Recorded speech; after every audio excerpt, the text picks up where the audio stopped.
तो फ्रेंड्स नमस्कार, आप लोगों का ऑल इंडिया स्टडी में स्वागत है। तो आइए आज हम पढ़ेंगे सीडीपी का अति महत्वपूर्ण प्रश्न।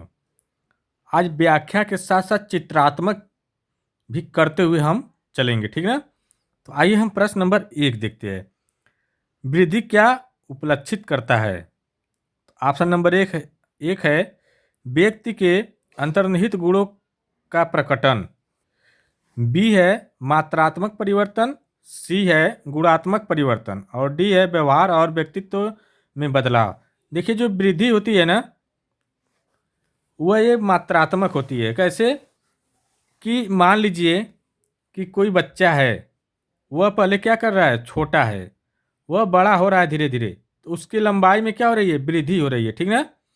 और मान लीजिए आपका वजन 50 किलो है, तो घट करके 30 किलो भी हो सकता है, 40 किलो हो सकता है। वृद्धि है ना, तो मान लीजिए 50 है तो 60 हो गया, ठीक ना।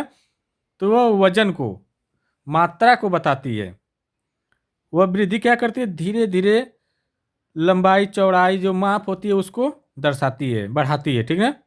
वृद्धि एक समय जाकर के क्या होती है, रुक जाती है। तो आइए चित्र देख लेते हैं इसका। देखिए, वृद्धि क्या है, कद में वृद्धि। वृद्धि मतलब ग्रोथ। पहले बच्चा छोटा रहा होगा, फिर धीरे धीरे धीरे धीरे, पहले छोटा था, ठीक ना, तो फिर धीरे धीरे कैसे हुआ, बढ़ा हुआ, धीरे धीरे धीरे धीरे धीरे बढ़ता गया, ठीक। तो इसी को हम बोलेंगे वृद्धि, ठीक ना। आप लोग समझ में आ गया। तो आइए देखते हैं। तो इसका सही जवाब क्या हो जाएगा, यह मात्रात्मक परिवर्तन है। तो ऑप्शन नंबर बी करेक्ट हो जाएगा। अगला देखेंगे प्रश्न नंबर 2। देखते हैं। डॉट डॉट डॉट तब होता या होती है जब परिपक्वता और अनुभव के कारण मनुष्य में क्रमबद्ध और प्रगतिशील परिवर्तन होते। ऑप्शन नंबर ए वृद्धि, बी है विकास, सी है शारीरिक बदलाव और डी है मानसिक परिवर्तन। तो देखिए, ये जो कहने का मतलब इसका है कि परिपक्व और अनुभव दोनों, ठीक ना, होना चाहिए। मनुष्य में क्रमबद्ध तरीके से परिवर्तन होता है, ठीक ना। तो कब होगा, जब बालक या छात्र से क्या करेगा, उसका जब मानसिक विकास होगा तभी होगा, जब मानसिक परिवर्तन होगा तभी वो परिपक्व होगा, और अनुभव से कारण क्या होगा, एक क्रम से प्रगति होगी, ठीक ना। तो इसका सही जवाब क्या हो जाएगा, ऑप्शन नंबर डी हो जाएगा। अब प्रश्न नंबर 3 देखेंगे।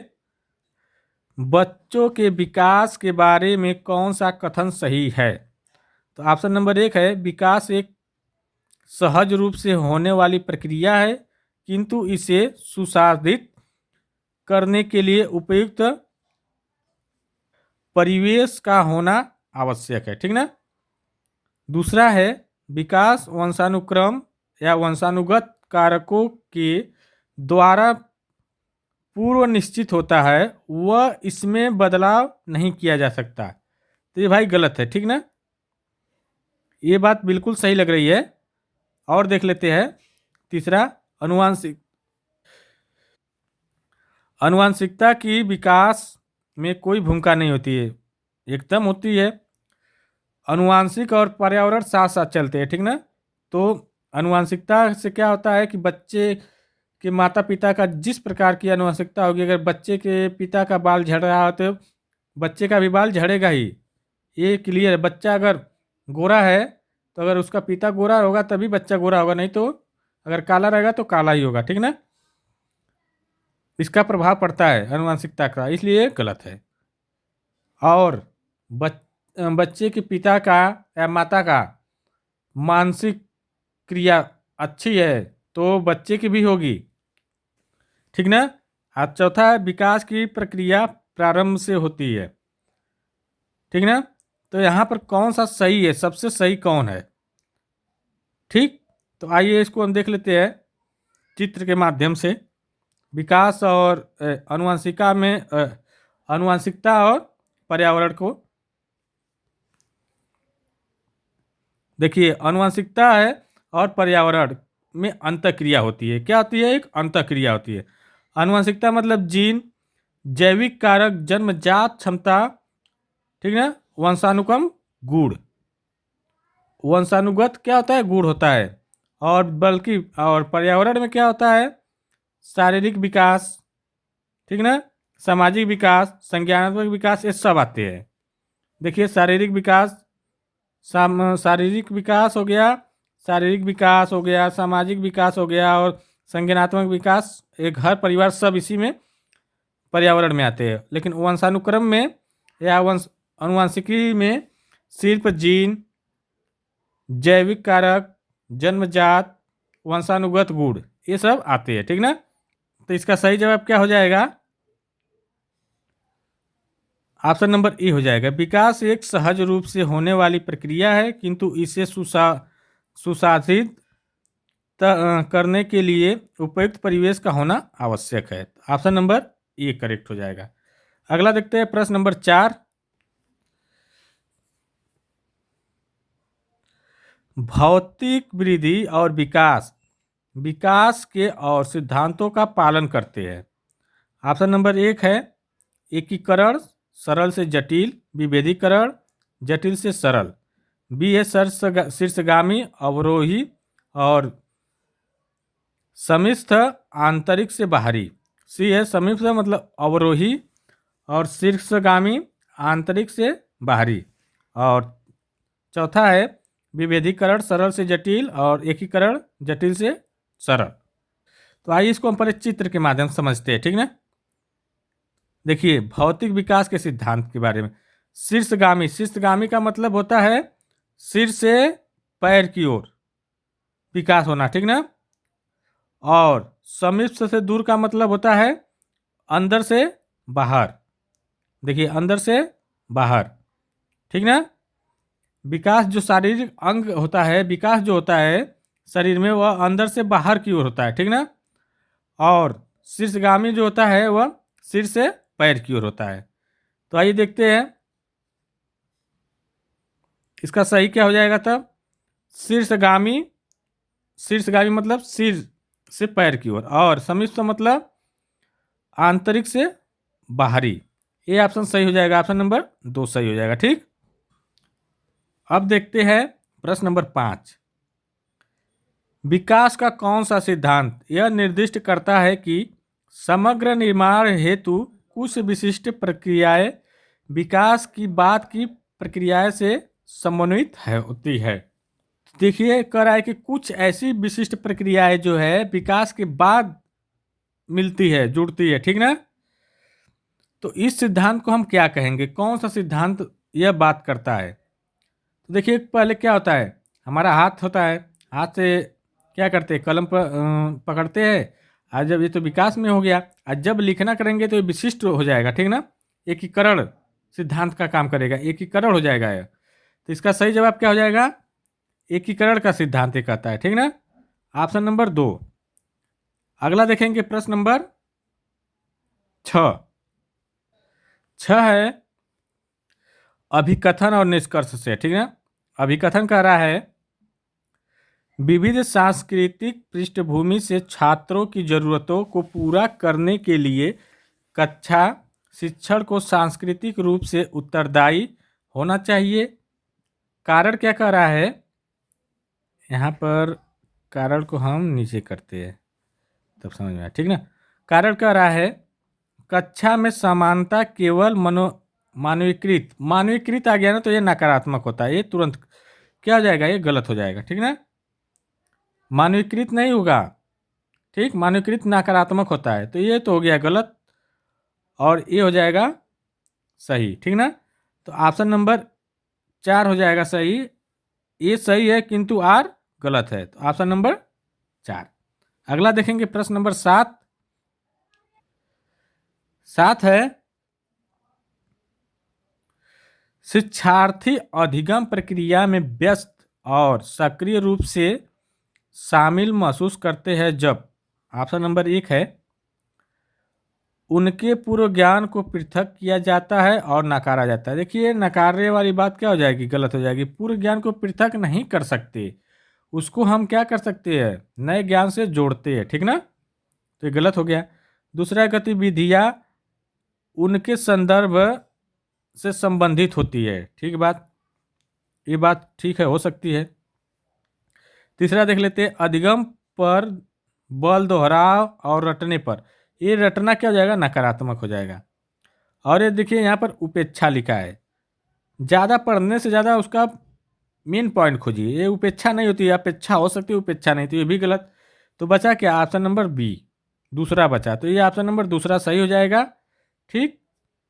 अगला देखेंगे प्रश्न नंबर 8। 8 है, अभिकथन है, शिक्षक को कक्षा में प्रभावी संज्ञान सुनिश्चित करने के लिए बच्चों को संज्ञानात्मक सहारा देना चाहिए। तो ये बात सही है, संज्ञानात्मक है ना, संवेगात्मक, ठीक है ना, तो ये सहारा देना चाहिए, बात सही है। दूसरा है, संवेग और संज्ञान एक दूसरे से जटिल रूप से संबंधित है, ये भी बात सही है। संवेग और जो संज्ञान होता है एक दूसरे से क्या होता है, जटिल रूप से होते हैं, एकदम क्रमबद्ध होते हैं, मिलकर रहते हैं, ठीक ना। तो इसलिए आप अभिकथन ये भी सही है और कारण आर भी सही है। तो ऑप्शन नंबर क्या हो जाएगा, ए और आर दोनों सही है तथा ए आर की व्याख्या करता है, तो ऑप्शन नंबर 2 सही हो जाएगा।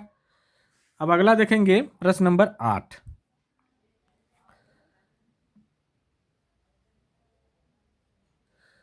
समांतर सीखने की अक्षमता या कठिनाइयों वाले बच्चों में ऑप्शन नंबर 1 है, मानक बुद्धि परीक्षणों के माध्यम से निदानित बहुत कम बुद्धि लब्धि होती है। तो देखिए जरूरी नहीं है जो सीखने में अक्षम है, मतलब सीख नहीं पा रहा है और कठिन है, कोई चीज़ समझ रहा है, तो ये जरूरी नहीं है कि उसके बुद्धि कम हो, ठीक ना, तो इसलिए ये गलत हो गया। दूसरा है, नज़र कमज़ोर होने के कारण पढ़ने में परेशानी होती है, ये भी बात नहीं है। नज़र कमज़ोर होगा तो ये जरूरी नहीं है कि पढ़ने में ही परेशानी हो, ठीक ना। देखने में भी हर चीज़ में हो सकती है, लेकिन ये जरूरी नहीं है कि परेशानी ही हो। अगर नज़र कमज़ोर हो तो उसको नज़दीक से भी देख करके पढ़ा जा सकता है। तीसरा है, अपनी भावनाओं को नियंत्रित करने की में समस्या होती है, ये भी बात जरूरी नहीं है, ठीक ना, अपने भावनाओं को नियंत्रित किया जा सकता है। चौथा है, एक जैसे दिखने वाले अक्षर और वर्ण को लेकर भ्रम होता है, ये बात सही है, क्योंकि जैसे हम बोल दिए 36 लिखने के लिए बच्चों को, तो वो लिख दिए 63, इसमें भ्रम उसको हो रहा है, ठीक ना, तो इसलिए option B, option number 4 correct हो जाएगा। अब हम देखेंगे प्रश्न नंबर 9। प्रश्न नंबर 10 है, 9 तो वहीं पर था, हो गया, ठीक ना। निम्नलिखित में से कौन सा कथन प्रगतिशील शिक्षा में शिक्षक की भूमिका का सबसे अच्छा वर्णन करता है।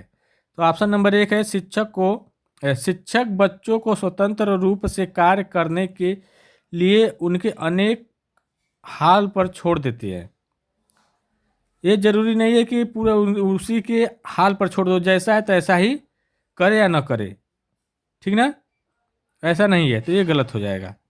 दूसरा है, शिक्षक ज्ञान का प्राथमिक स्रोत होते हैं, शिक्षक नहीं होते हैं, पहले तो जन्म जब बच्चा लेगा तो माता पिता होंगे ना प्राथमिक स्रोत ज्ञान के, वही सिखाते हैं ना, तो इसलिए भी गलत। और तीसरा है, शिक्षक एक सुविधा प्रदाता के रूप में कार्य करते हैं, सही बात है, शिक्षक क्या होते हैं, सुविधा प्रदाता के रूप में कार्य करते हैं, मार्गदर्शक होते हैं, शुभचिंतक होते हैं, ठीक ना, तो ये ऑप्शन सही हो गया। अब अगला देखेंगे प्रश्न नंबर 11। 11 है,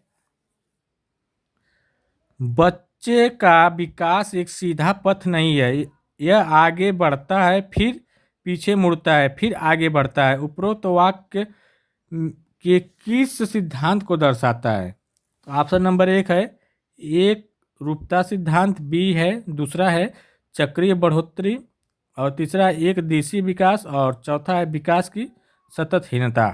तो देखिए जो विकास होता है ना, वह सीधा नहीं चलता है, ऐसा नहीं कि इस तरह सीधे सीधे चला जाता है, वो क्या करता है, कभी ऊपर कभी नीचे, कभी ऊपर कभी नीचे, कभी ऊपर कभी नीचे, कभी ऊपर कभी नीचे, ऐसे चलता रहता है। तो इसका मतलब क्या हो गया, ये चक्री बढ़ोतरी है, ठीक ना, कभी ऊपर हो रहा है कभी नीचे। तो ऑप्शन नंबर 2 करेक्ट हो जाएगा। अब प्रश्न नंबर 12 देखेंगे। जब से सुनीता ने चलना शुरू किया था तब वह क्या है, सॉरी, देखिए फिर से। जब से सुनीता ने चलना शुरू किया था, वह जब भी संगीत सुनती थी, नृत्य करना शुरू कर देती थी, तब वह नृत्य करती है। उसके माता पिता ताली बजाते हैं और टीवी कार्यक्रम में नृत्य कर रहे बच्चों की नकल करने के लिए कहते हैं।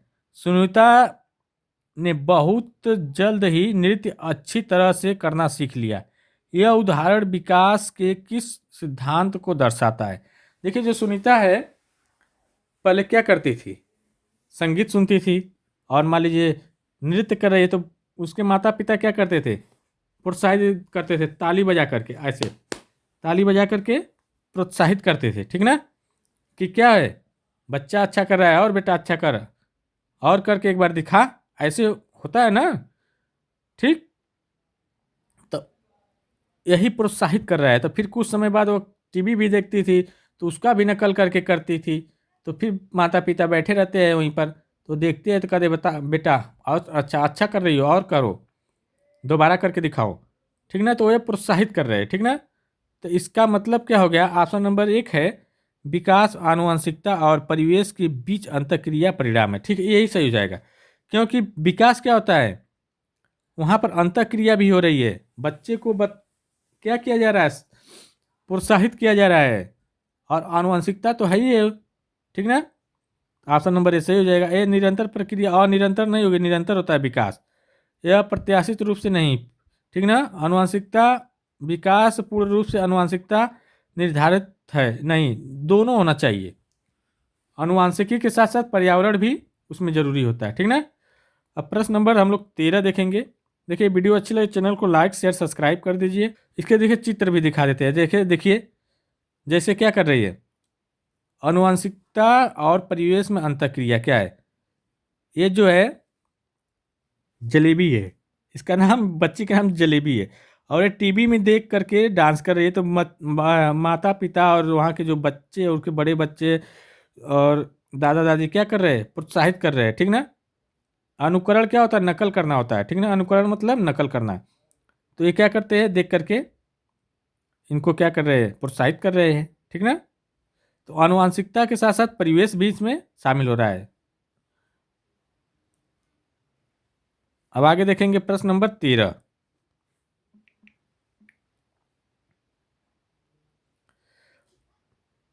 आनुवांशिकता पूरी तरह से एक व्यक्ति के निर्धारण करती है। तो आनुवांशिकता पूछ रहा है कि पूरी तरह किस पर निर्धारित करती है, ठीक ना, सेक्स पर, जेंडर पर, शैक्षणिक सफलता, सीखने की शैली। तो देखिए, ये जो जेंडर है और शैक्षणिक सफलता और सीखने की, ये क्या है, ये सामाजिक है, ठीक ना। समाज में रहकर सीखना है तो क्या है, आप सीखेंगे ना समाज में रह करके ना, और आप कुछ पढ़ेंगे, शैक्षणिकता भी करेंगे, तो वही समाज ही में रह करके करेंगे ना। तो इसका जो सही जवाब क्या हो जाएगा, केवल एक सेक्स, आनुवंशिकता किस पर निर्भर करती है, सेक्स पर। तो इसका सही जवाब ऑप्शन नंबर सी करेक्ट हो जाएगा। देख लेते हैं, नहीं दिख रहा हो तो छोटा करते हैं, देखिए दिखाई दे रहा है कि नहीं, ठीक है, यहाँ नहीं दिखाई दे रहा है तो हम यहाँ दिखा दे रहे हैं, ये तीसरा नंबर, ठीक ना। अगला देखेंगे प्रश्न नंबर 13। 13 हो गया ना, 14 है, ठीक ना। निम्नलिखित कथन में विकास के किस सिद्धांत को दर्शाया गया है?